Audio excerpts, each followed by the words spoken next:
Deus está neste lugar. E o Deus que está presente é o Deus que fala. E a sua voz é poderosa. A sua voz é irresistível. E você escuta a voz de Deus quando você abre a sua Bíblia. Então abra sua Bíblia comigo e vamos ouvir a voz de Deus ao nosso coração. Abra em Joel, profeta Joel, capítulo 2.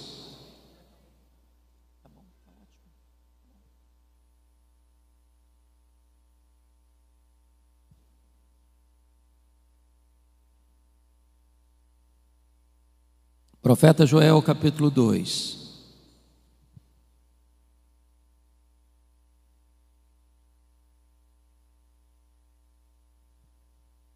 Nós vamos ler dos versos 12 ao verso 17, Joel capítulo 2.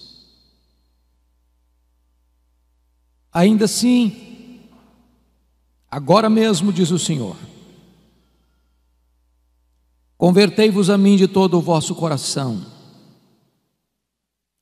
e isso com jejuns, com choro e com pranto.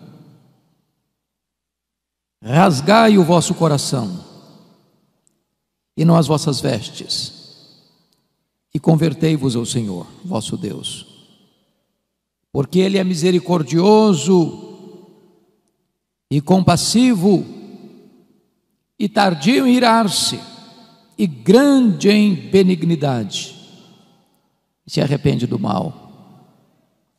Quem sabe se não se voltará e se arrependerá, e deixará após si uma bênção, uma oferta de manjares e libação para o Senhor nosso Deus.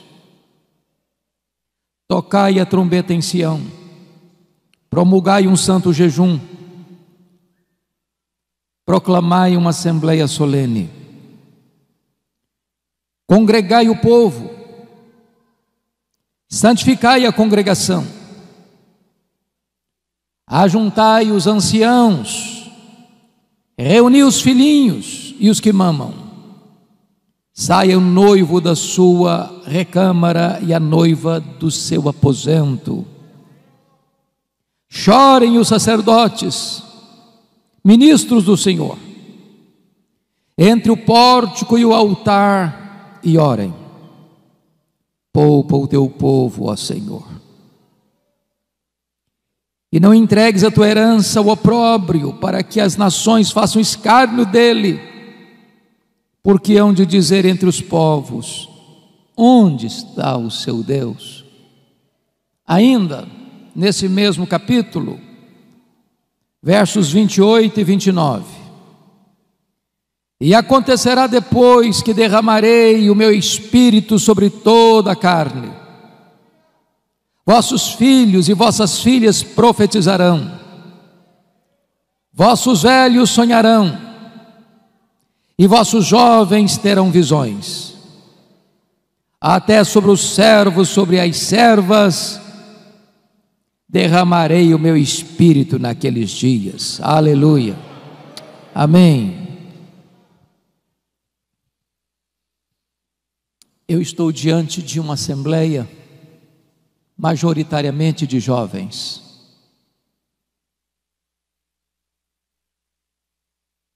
E eu quero dizer a vocês, jovens, e aos demais irmãos, como vocês todos bem têm ciência de que nós estamos vivendo os tempos mais críticos, mais difíceis, mais amargos das últimas gerações.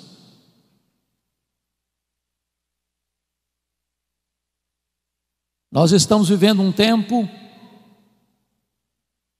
onde concentradamente e deliberadamente forças sobre-humanas e forças das trevas têm agido sem pausa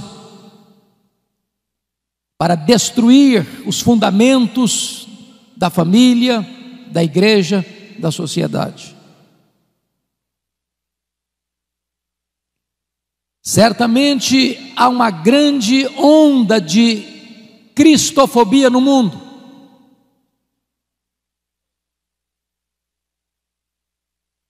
Em muitos lugares, enquanto estamos reunidos aqui, crentes estão sendo presos, torturados, mortos. Mas essa não é a perseguição mais perigosa, porque ao longo da história o sangue dos mártires tem sido a sementeira do Evangelho. A perseguição mais perigosa é a ideológica, é a filosófica, é aquela que vem de mansinho, se aninha, se instala e vai minando a fé cristã, vai destruindo os fundamentos. E esta onda que nós estamos vendo hoje, nas universidades, nos parlamentos, nas cortes, onde nações outrora protestantes evangélicas já estão se curvando, cedendo e se colocando de cócoras diante desse ataque tão sutil, mas tão frontal. Em tempos assim, não é possível uma igreja tímida, fraca, que se conforma com este século, resistir a esta onda. Portanto, a maior necessidade nossa, na nossa geração, irmãos, é de um poderoso avivamento espiritual.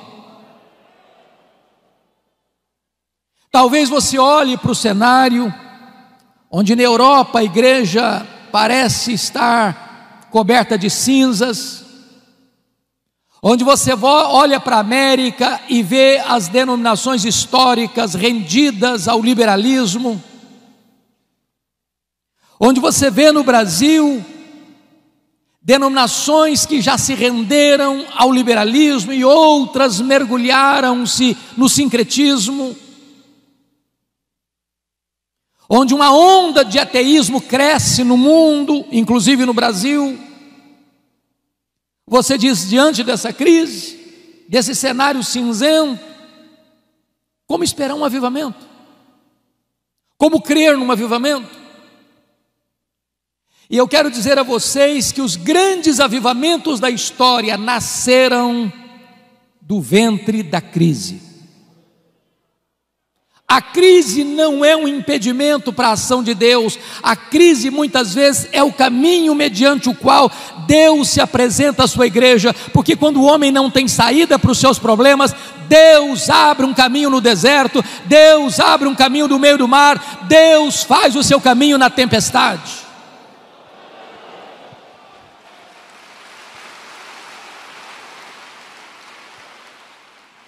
E eu queria que você, com a Bíblia aberta no texto comigo, eu preciso que você esteja com a sua Bíblia aberta no texto, para nós entendermos qual era a crise que o profeta Joel estava descrevendo para propor um avivamento ou uma volta profunda para Deus. Por favor, olha comigo. No capítulo 1, versículo 4, para uma cultura daquela época agropastoril, ou seja, o povo só podia sobreviver da agricultura e da pecuária. Olha comigo o verso 4, o que está acontecendo? O que deixou o gafanhoto cortador, comeu o gafanhoto migrador. O que deixou o migrador, comeu o gafanhoto devorador. O que deixou o devorador, comeu o gafanhoto destruidor. O gafanhoto é um inseto que encontra pela frente um pomar e deixa para trás um deserto. O gafanhoto é um inseto que come e defeca ao mesmo tempo. E esses 4 bandos de gafanhotos trouxeram uma devastação total para a agricultura daquele tempo. Se não bastasse isso, em segundo lugar, veja comigo o verso 10, capítulo 1. O campo está assolado e a terra de luto, porque o cereal está destruído, a vide se secou, as olivas se murcharam. O que você nota aqui é um cenário de seca severa. As chuvas não descem, o solo não produz, não tem alimento, os armazéns estão vazios, os celeiros estão vazios, a mesa está sem comida. Mas em terceiro lugar, olha comigo o verso 12 deste capítulo 1. A vide se secou, a figueira se murchou, a romeira também e a palmeira, entenda-se aqui a tamareira, e a macieira, todas as árvores do campo se secaram e já não há alegria entre os filhos dos homens. Se você percebeu, todas estas árvores descritas são frutíferas, a base da economia, a base da comida na mesa, a base da sustentação do povo. Estamos falando de uma crise de sobrevivência, não só de um ataque de insetos, mas de uma seca severa. Mas tem mais. Olha comigo o versículo 17. A semente mirrou debaixo dos seus torrões, os celeiros foram assolados, os armazéns derribados, porque se perdeu o cereal. Em outras palavras, mesmo diante da seca e do ataque de insetos, o povo ainda pegou as suas poucas sementes que tinham e apostou na esperança e plantou na esperança de que aquela semente pudesse ser regada por uma chuva e pudessem ter colheitas. Mas até esta semente morreu mirrada no ventre da terra. Mas tem mais. Como é que fica diante disso a pecuária? Olha o verso 18. Como geme o gado, as manadas de bois estão sobremodo inquietas, porque não tem pasto, também os rebanhos de ovelhas estão perecendo. Em outras palavras, agora não só não tem fruto, como não tem gado, como não tem carne, como não tem leite, como não tem manteiga, como não tem provisão, como não tem comida. A nação está assolada por uma crise financeira sem precedentes.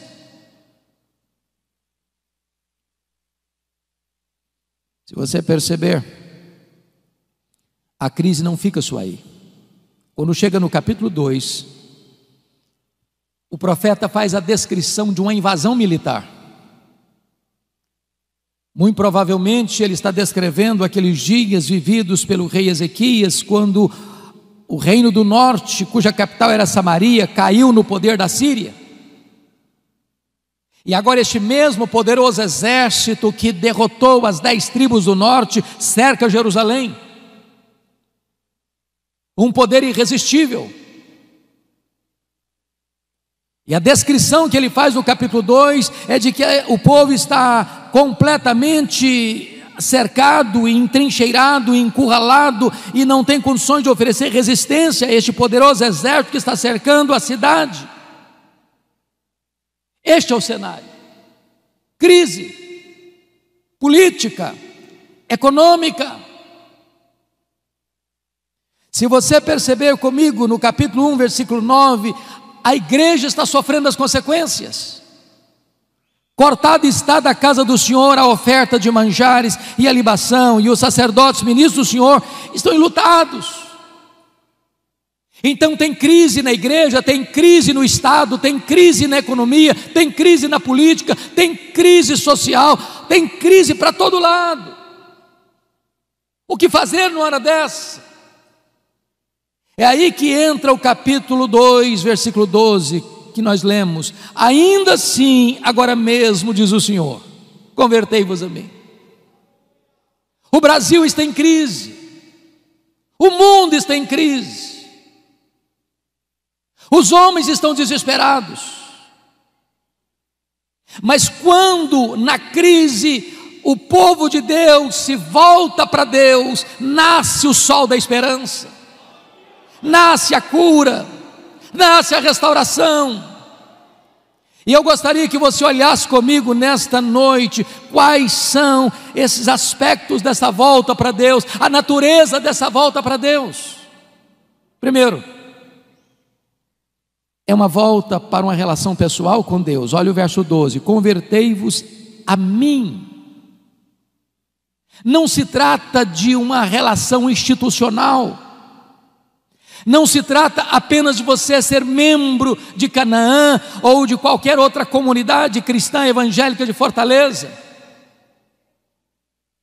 Se trata sim de uma relação pessoal de você com Deus, de você se voltar para Deus, de você conhecer a intimidade de Deus, de você saber quem é Deus na sua vida, na sua história, é de você se render por completo ao Deus vivo e todo-poderoso, que pode pegar você hoje e levantar você, e revestir você de forças, e avivar o seu coração.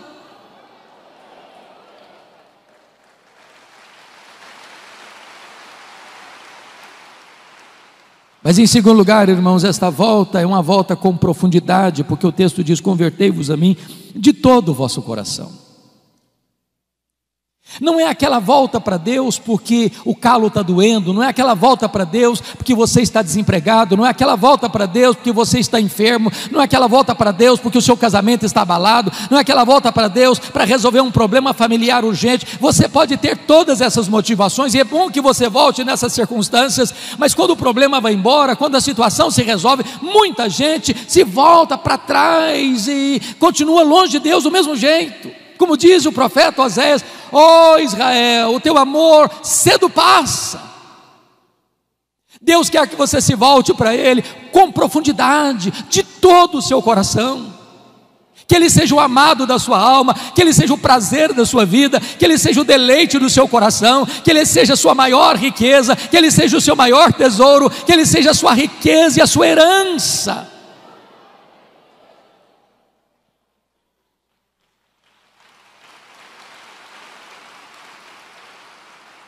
Mas em terceiro lugar, essa volta para Deus é uma volta com diligência, porque o versículo 12 diz: convertei-vos a mim de todo o vosso coração, e isso com jejuns. Parece-nos que este é um exercício espiritual, uma disciplina espiritual desprezada dos nossos dias. O que é jejum? Qual foi a última vez que você jejuou para se voltar para Deus? Jejum é quando você se abstém do bom pelo melhor. Quando você come, você se alimenta do pão da terra. Mas quando você jejua, você se alimenta do pão do céu. O pão da terra é um símbolo do pão do céu. Mas quando você abre mão do pão da terra para jejuar, você está dizendo que o pão do céu é mais importante e é mais saboroso do que o pão da terra. Jejum é fome de Deus. A nossa geração está tão acostumada com o sabor do pão da terra que perdeu o sabor do pão do céu. A nossa geração está tão acostumada com o pão da terra que perdeu o apetite pelo pão do céu. E nós precisamos buscar a Deus, entendendo que não só de pão vive o homem, mas de toda a palavra que procede da boca de Deus.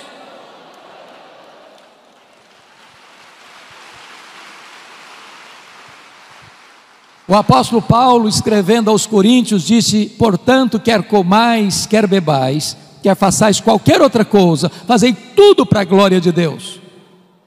Nós comemos para a glória de Deus e nós jejuamos para a glória de Deus.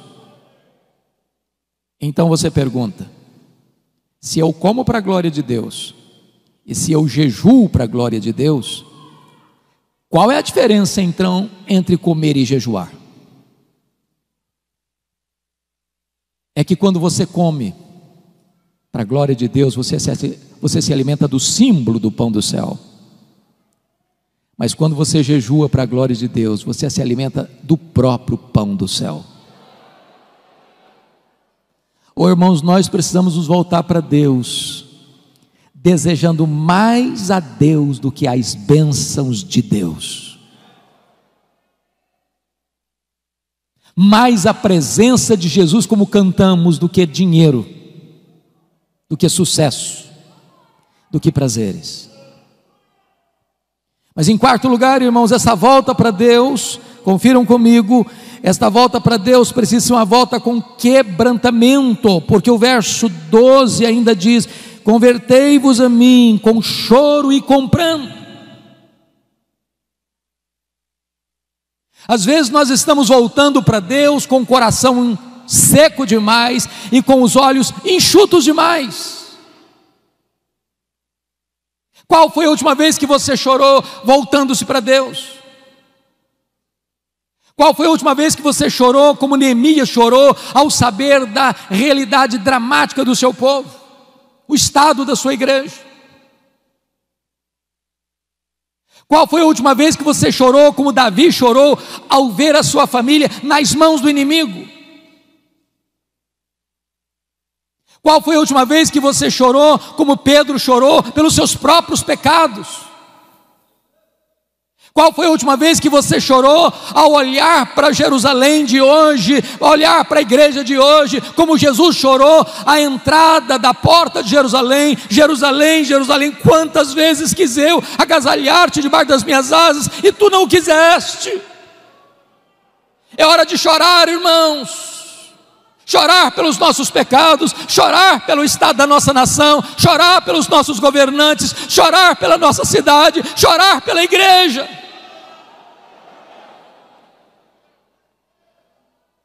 Mas notem mais, essa volta para Deus, em quinto lugar, precisa ser uma volta com sinceridade, porque o verso 13 diz: rasgai o vosso coração e não as vossas vestes, e convertei-vos ao Senhor vosso Deus.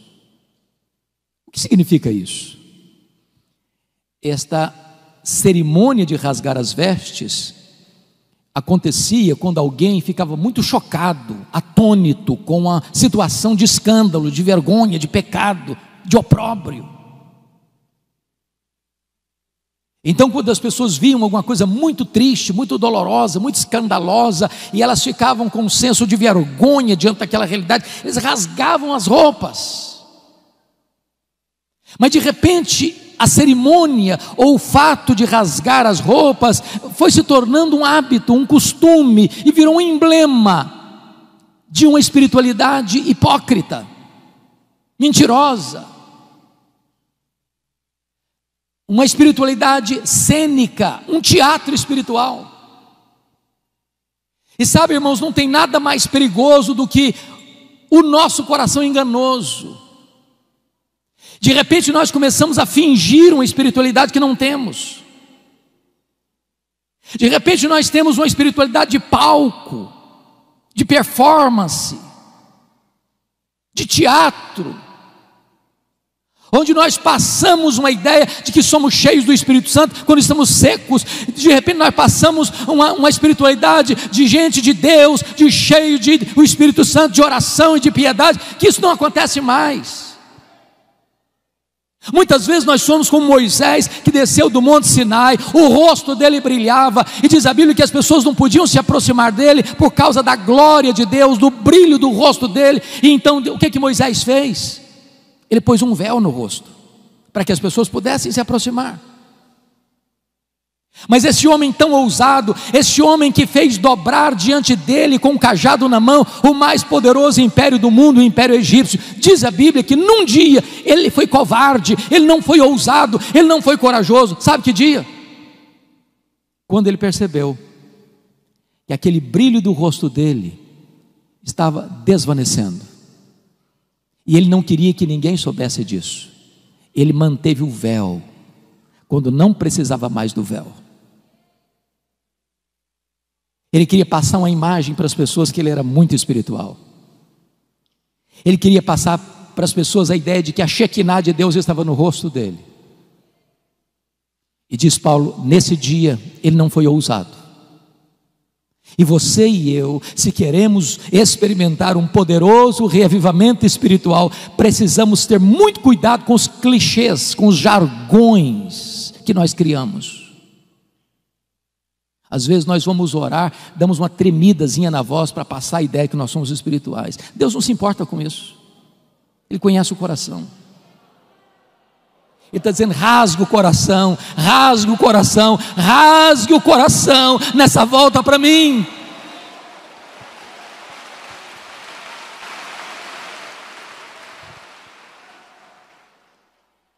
Mas notem comigo, irmãos, o segundo ponto que eu quero dizer para você, não só a natureza desta volta, mas a urgência dessa volta. Olha no começo do verso 12, quando ele diz, ainda assim agora mesmo.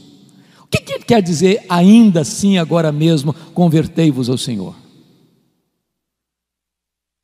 Se você prestou atenção na narrativa do capítulo 1 e do capítulo 2, a situação era de crise, a economia combalida, a igreja sem suprimento e os sacerdotes chorando, não tem dízimo, não tem oferta.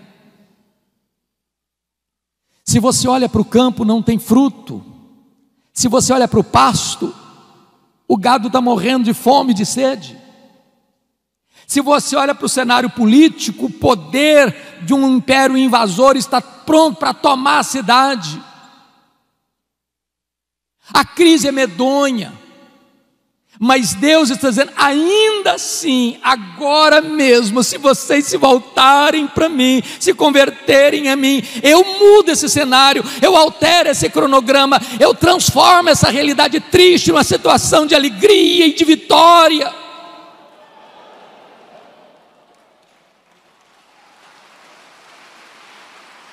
Os destinos de uma nação, irmãos, não estão nas mãos dos governantes. Não é de Brasília que procede a restauração da nação, é do coração da igreja de Jesus Cristo. O Senhor Deus disse, se o meu povo, que se chama pelo meu nome, se humilhar e orar, e me buscar, e se converter de seus maus caminhos, então eu ouvirei dos céus, perdoarei os seus pecados, e sararei a sua terra. Em tempos de avivamento, Deus levanta a igreja, e Deus restaura a nação. Eu quero conclamar você jovem, você pai, você mãe que está aqui, é tempo de nós nos voltarmos para Deus. Não dá para esperar mais, não dá para sermos crentes meia boca mais, não dá para sermos crentes mornos mais, não dá para sermos gente descomprometida mais. É tempo de nos voltarmos para Deus, isso é urgentíssimo.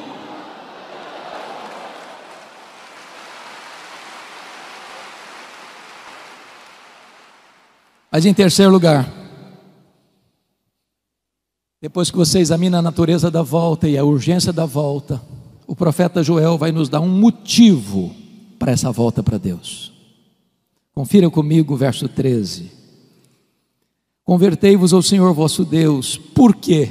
Olha a razão. Por quê? Porque Ele é misericordioso e tardio em irar-se, e grande em benignidade, e se arrepende do mal. Quantas vezes você e eu já choramos pelo nosso pecado? Quantas vezes vocês e eu já dissemos, Senhor, tem misericórdia de mim? Porque se Deus observar os nossos pecados, nós vamos perecer. Talvez você pergunte, mas como assim, pastor? Pecando? Presbíteros, líderes? Deixa eu dizer uma coisa a você. Se você não está vendo os seus pecados, é porque você está longe da luz. As pessoas que mais confessam os seus pecados e mais choram pelos seus pecados, não são as que mais pecam, são as que mais perto de Deus andam. Porque quando nós estamos na presença daquele que é santo, santo, santo, até os serafins cobrem o rosto.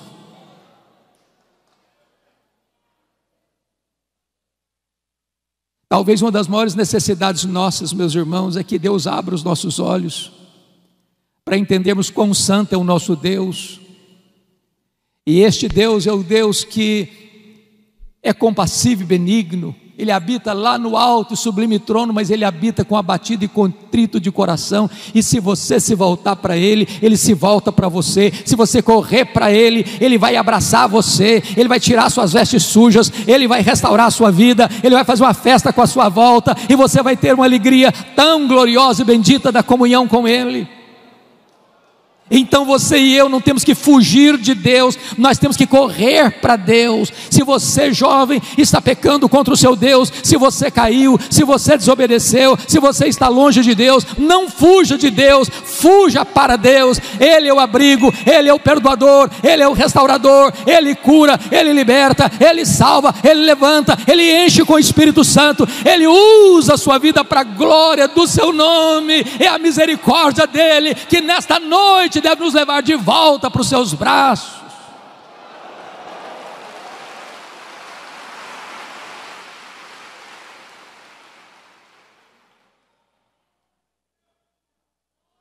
Mas notem comigo, como é que deve ser esta convocação para a volta para Deus. Olha o versículo 15 comigo. Tocai a trombeta em Sião. Oh, irmãos amados, está escrito: promulgai um santo jejum e proclamai uma assembleia solene. O que esse texto está dizendo é que o seu e o meu problema não está lá fora, está aqui dentro do nosso coração. A trombeta não é tocada para fora dos muros, a trombeta é tocada para dentro de Sião.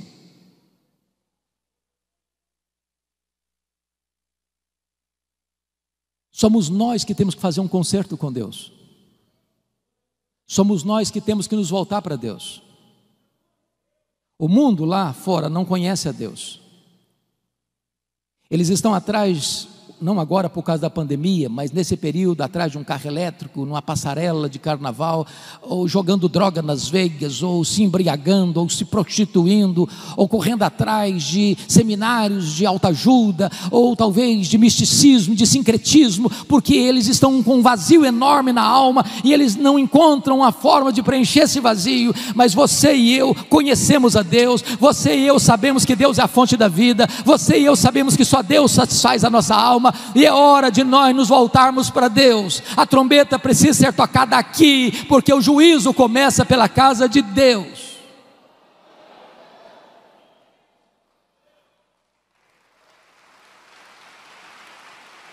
O nosso maior problema não vem de fora, mas vem do nosso próprio coração. E é curioso, meus amados, que há um momento em que o jejum deixa de ser particular.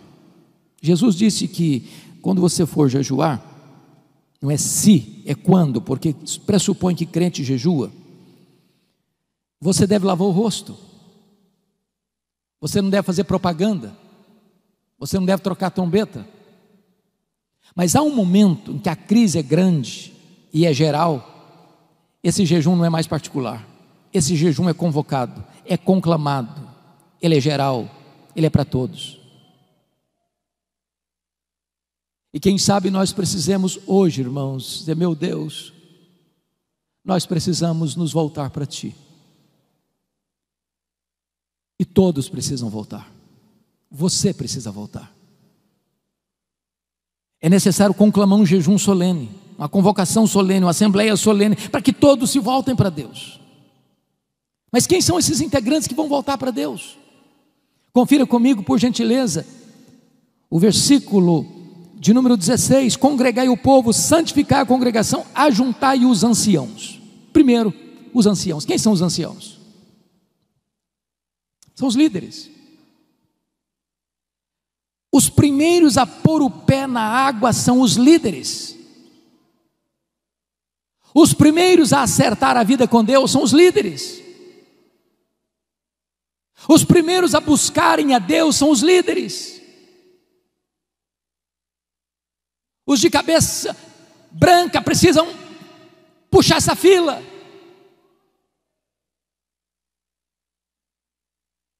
E eu estou certo de que a liderança desta igreja está incomodada, e está desafiada, e está desejosa de conclamar esta congregação a se voltar para Deus. E esta liderança está botando o pé na frente: estamos aqui, venham conosco.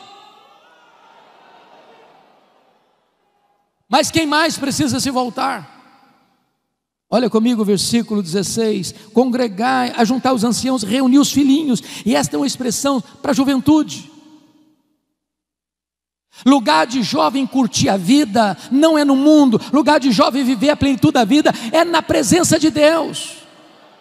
E eu quero convidar você, adolescente, eu quero convidar você, jovem, a colocar a sua juventude nas mãos de Deus e a buscar a Deus.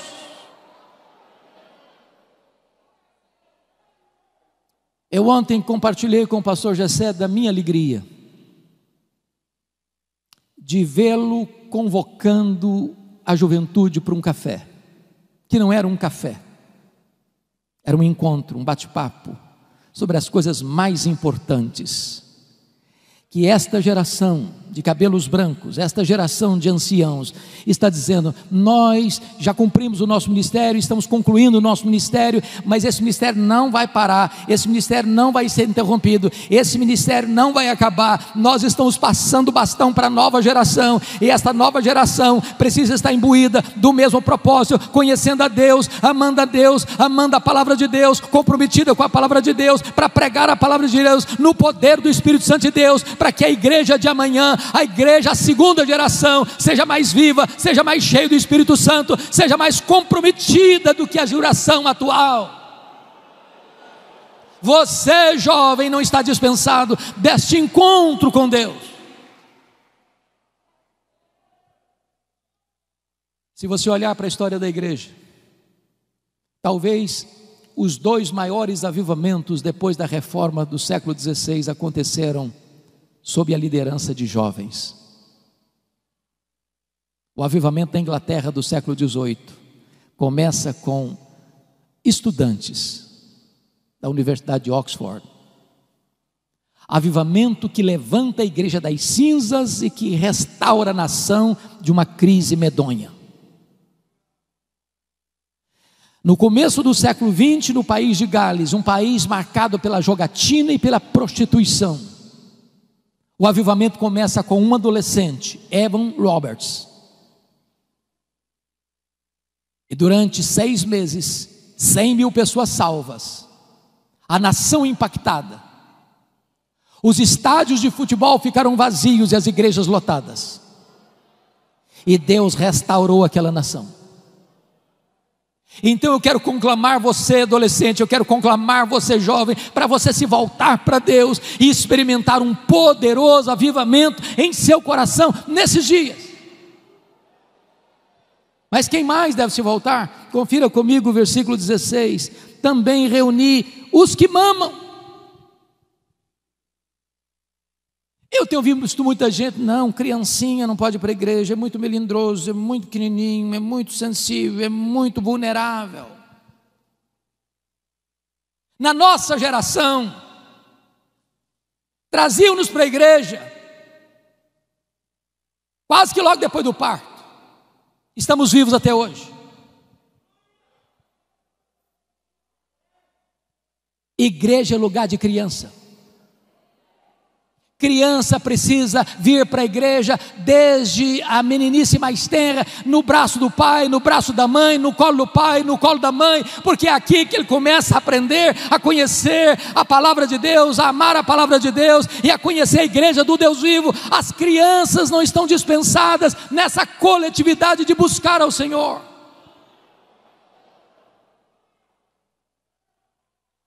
Mas preste atenção.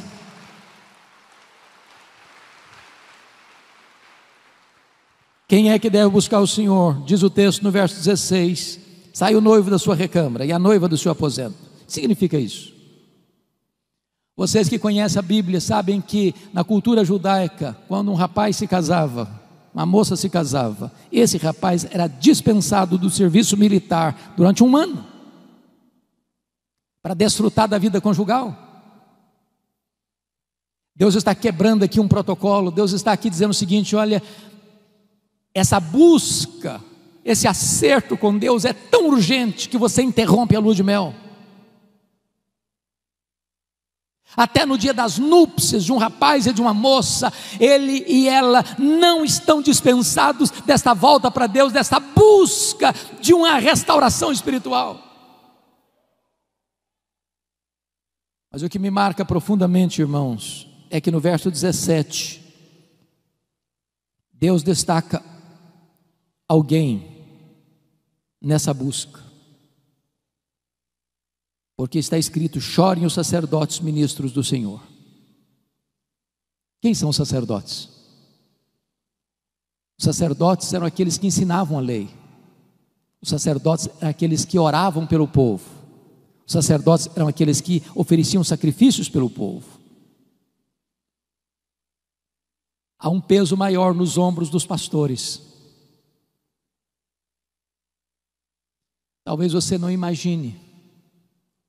Você vê pastores aqui à frente, o peso que eles sentem nos seus ombros, pelas ovelhas. E a ordem que Deus dá para nós pastores é chorar. Chore os ministros, sacerdotes do Senhor. E o que deve levar um pastor a chorar num tempo de crise, buscando avivamento? Primeiramente, é o amor ao povo de Deus, para que ele não seja opróbrio, para que ele não seja motivo de vergonha. A igreja evangélica brasileira, irmãos, está sendo mais conhecida na mídia pelos seus escândalos, líderes presos, acusados dos crimes mais vergonhosos. E nós pastores precisamos chorar, dizer: meu Deus, não deixa a tua noiva passar vergonha, não deixa a tua igreja ser enxovalhada neste mundo, não deixa a tua igreja ser motivo de piada no mundo, não deixa a tua igreja passar por esse vexame público. Salva o teu povo disso. Mas em segundo lugar, os sacerdotes precisam chorar por uma outra motivação: o zelo pela glória de Deus. Porque hão de dizer entre os povos: onde está o seu Deus? O líder precisa ter paixão pela glória de Deus, zelo pelo nome de Deus, porque quando a noiva está suja, quando a noiva está indiferente, quando a noiva perdeu o seu primeiro amor, a glória de Deus, a honra de Deus é questionada no mundo. Cadê Deus? Por que Deus não age? Por que Deus permite isso? Por que a igreja está desse jeito?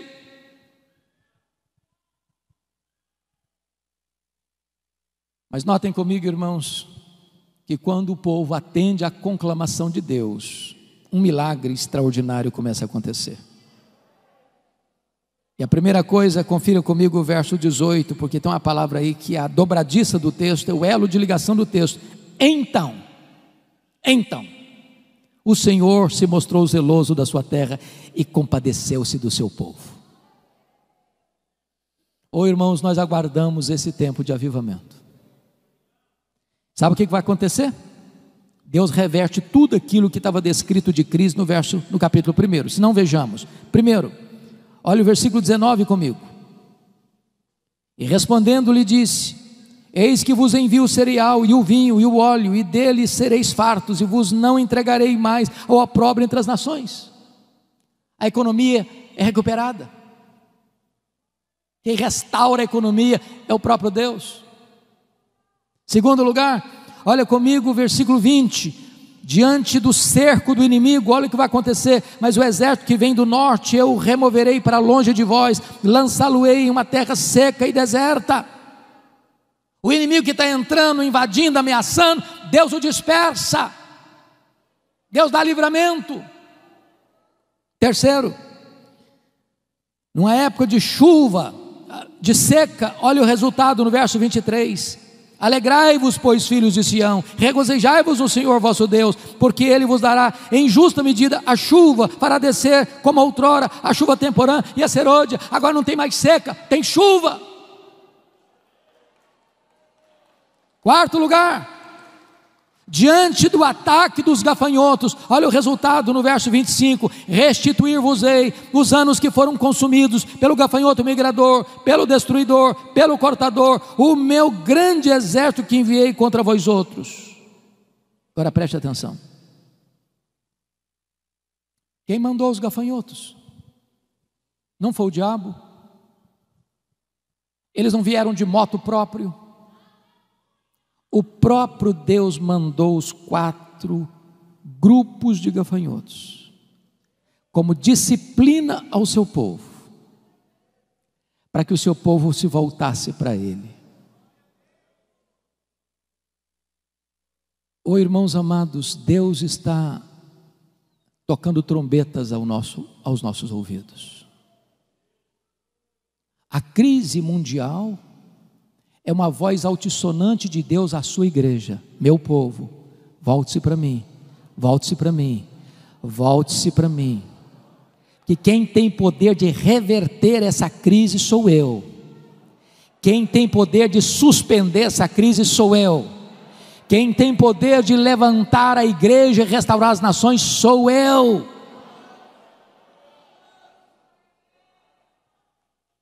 Mas em último lugar, irmãos, preste bem atenção no que eu vou lhes dizer. Nós cantamos isso aqui hoje. Sabe qual era o maior problema do povo? Não era a seca, não era a falta de fruto no campo, nem de gado no curral. O maior problema do povo nem mesmo era um exército inimigo tentando atacar. O maior problema da igreja, preste atenção nisso, não é nem a presença do diabo. O maior problema da igreja é a ausência de Deus. Foi o que Paulo disse: se Deus é por nós, quem será contra nós? Você e eu podemos perder bens materiais, você e eu podemos perder emprego, você e eu podemos perder até a saúde. O que você e eu nunca podemos perder é a presença de Deus. É a presença de Deus. Não tem nada mais triste, irmãos, do que a inscrição Icabode, foi-se a glória do Senhor. É por isso que está escrito no verso, confira comigo aí por gentileza, 27, sabereis que eu estou no meio de Israel, e que eu sou o Senhor vosso Deus, e não há outro, e o meu povo jamais será envergonhado. É a presença de Deus, é a presença de Deus, é a presença de Deus. Eu quero concluir, levando você agora para os versos 28 e 29, porque está escrito assim: e acontecerá depois, preste atenção, não antes, e acontecerá depois. Depois de quê? Depois que o povo de Deus se volta para Deus de todo o coração, com jejuns, com choro, com pranto, rasgando o coração e não as vestes. Depois que o povo de Deus se volta para Deus, olha a promessa: e acontecerá depois que derramarei o meu espírito sobre toda a carne. Vossos filhos e vossas filhas profetizarão, vossos velhos sonharão, vossos jovens terão visões, e até sobre os servos e sobre as servas derramarei o meu espírito naqueles dias. Sabe o que aconteceu, irmãos? Essa promessa de Joel, mais de 600 anos depois, se cumpre no dia de Pentecostes. E quando Pedro se levanta, porque o povo está perguntando o que quer isso dizer, atônito, uns achando com preconceito são galileus, outros com desprezo, estão bêbados. Pedro se levanta e diz assim: não, eles não estão bêbados. O que está acontecendo aqui é o que disse o profeta Joel: e acontecerá depois que derramarei do meu espírito sobre toda a carne. E esta promessa não é apenas para nós, não é apenas para vós, é para os vossos filhos, é para aqueles que estão ainda longe, é para quantos o Senhor nosso Deus chamar. Significa o seguinte: essa promessa de Joel é para a igreja evangélica, Assembleia de Deus, Ministério Canaã. Esta promessa é para você que está aqui hoje, nesta noite. Esta promessa é para você que está acompanhando este culto pela internet. Esta promessa é para a igreja evangélica brasileira. Esta promessa é para os nossos dias.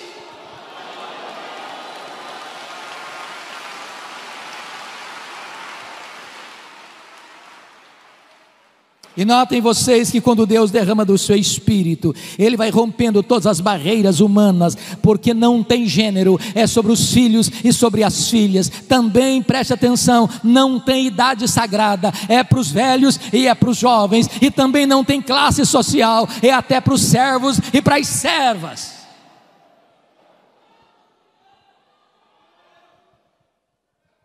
E diz o texto, duas coisas eu destaco para fechar: vossos filhos e vossas filhas profetizarão. Ô pastor, como é bom ter a perspectiva de ver jovens se levantando para pregar. Deixa eu lhes dar um pequeno testemunho. Quando eu nasci, minha mãe me consagrou para Deus, para ser pastor, porque ela tinha que fazer uma escolha entre a vida dela e a minha. O médico disse: não dá para salvar os dois, tem que fazer uma escolha. E a minha mãe disse: eu não abro mão desse filho, estou pronto a morrer por ele, a dar minha vida para ele, mas eu não desisto dele. E a minha mãe fez um voto para Deus e disse: se esse filho sobreviver, eu quero que ele seja um pastor, eu o consagro para ser um ministro do Evangelho. Deus ouviu a oração da minha mãe e eu nasci. Mas a minha mãe, sábia que foi, nunca me contou esse projeto dela com Deus, porque ela não queria que eu fosse sugestionado para um seminário. Ela queria que Deus me chamasse. E o meu sonho de criança, de adolescência e de juventude era ser advogado e político. Eu não abria mão de assistir todos os comícios da minha cidade. No dia que eu fiz 18 anos, eu tirei meu título, me filiei num partido e tinha sonhos. E um dia eu estou conversando com um homem de Deus e disse para ele: depois que eu realizar os meus sonhos, que eu for um homem bem sucedido profissionalmente, eu vou entrar num seminário, fazer teologia e me preparar para servir a Deus melhor. E esse homem, usado por Deus, botou o dedo no meu nariz e disse: você quer dar as sobras para Deus? Deus quer você agora, com a sua juventude, com a sua inteligência, com a sua força. E aquela palavra entrou no meu coração como uma flecha. E aquele dia foi o dia do meu chamado para o ministério. Eu quero dizer para você, jovem, que hoje esteve no café da manhã, e outros mais que Deus há de levantar, que você possa se levantar para ser um pregador poderoso da palavra de Deus na nossa geração. Que o melhor dos nossos filhos se levantem como pregadores nessa geração. Vossos filhos e vossas filhas profetizarão. Mas tem mais, está escrito aqui: vossos velhos sonharão. O que significa isso? Não é que você comeu um pouco mais no jantar e de noite sonhou, não. Se você perceber a marca do velho, e eu posso dizer isso porque meus cabelos já estão brancos, é que nós vivemos das glórias do passado. Nós começamos a ler a vida pelas lentes do retrovisor. E quando um velho está cheio do Espírito Santo, ele começa a olhar para frente. Ele começa a ter planos, ele começa a sonhar, ele começa a projetar, ele começa a ter alvos elevados. Ele é um Caleb que com 85 anos quer conquistar uma montanha. Então deixa eu dizer uma coisa para você de cabelos brancos: não tem aposentadoria no reino de Deus. Enquanto você tiver fôlego de vida, enquanto você tiver um fiapo de vida, você está convocado a fazer a obra de Deus.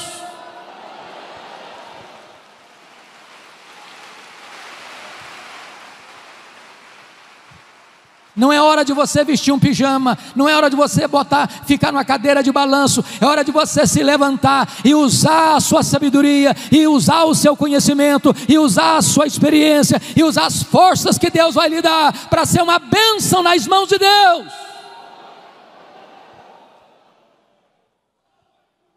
Mas o texto conclui dizendo: e os vossos jovens terão visões. Claro que não está falando também de visões místicas. A marca do jovem é ter força, mas falta-lhe a experiência. Mas um jovem cheio do Espírito Santo, ele é mais sábio do que um velho insensato. Um jovem cheio do Espírito Santo, ele tem visão da obra de Deus, e ele quer alcançar grandes coisas para Deus. E a nossa oração, irmãos, é que Deus se compadeça de nós, para que nós nos levantemos, crianças de peito, adolescentes e jovens, noivo e noiva, recém-casados, servos e servas, velhos e jovens, todos nós nos levantemos dizendo: Senhor, o Brasil está em crise, o mundo está em crise, a igreja está em crise, mas em tempo de crise o Senhor pode soprar sobre nós o teu sopro. Em tempo de crise o Espírito Santo pode vir sobre nós como um vento impetuoso e encher toda esta casa. Em tempos de crise o Espírito Santo pode descer em línguas como de fogo e pousar sobre cada um de nós e ficarmos cheios do Espírito Santo. E uma igreja cheia do Espírito Santo, ela não teme prisões, ela não teme açoites, ela não teme a morte, ela não teme perseguição, ela não teme martírio, ela não teme pobreza, ela não teme o diabo, ela não teme o mundo. Ela vai avançando, e ela vai avançando, e ela vai conquistando, e a glória de Deus vai se manifestando, e os cativos vão sendo libertos, e os pecadores vão sendo salvos, e um grande avivamento há de varrer a nossa nação para a glória de Deus.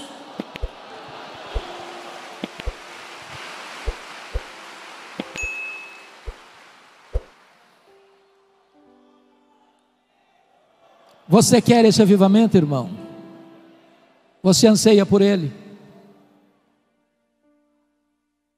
Não dá mais para esperar. Ainda assim, agora mesmo, diz o Senhor: convertei-vos a mim de todo o vosso coração. Que Ele nos ajude.